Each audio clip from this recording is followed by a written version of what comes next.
est-on dans l'obligation d'accueillir des migrants? Alors, les obligations peuvent être envisagées sous l'angle de l'éthique, de la morale ou sous l'angle du droit. Je les envisage ici sous l'angle du droit international, régional, le droit européen ou les droits nationaux. Il y a d'un côté des migrants qui ont le droit d'obtenir un séjour sur le territoire et ceux qui peuvent demander l'accès au territoire. Ceux qui ont le droit regroupent deux catégories, le droit complet et le droit incomplet. Qu'est-ce qu'un droit complet? C'est le droit d'entrer sur le territoire, d'y circuler et de s'y installer.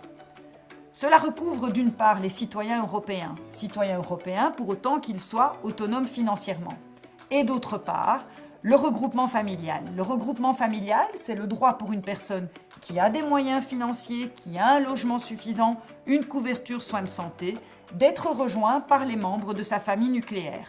C'est papa, maman, les enfants mineurs ou les tout jeunes majeurs dépendants. À côté de ce droit complet, il y a les droits incomplets. On entend par droit incomplet uniquement le droit de ne pas être éloigné si l'on est parvenu à arriver sur le territoire.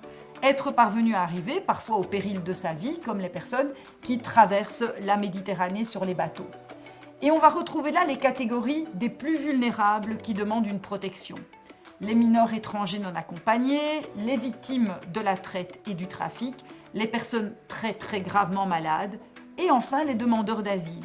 Les demandeurs d'asile ou réfugiés, ce sont ceux qui demandent à ne pas être renvoyés dans leur pays d'origine parce qu'ils y sont menacés, à titre individuel ou de manière collective, par exemple parce qu'il y sévit une guerre civile.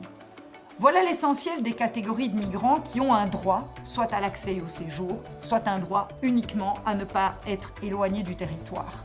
Les autres peuvent demander un titre de séjour pour des raisons de tourisme, des raisons professionnelles, des raisons d'études, mais sans garantie de l'obtenir.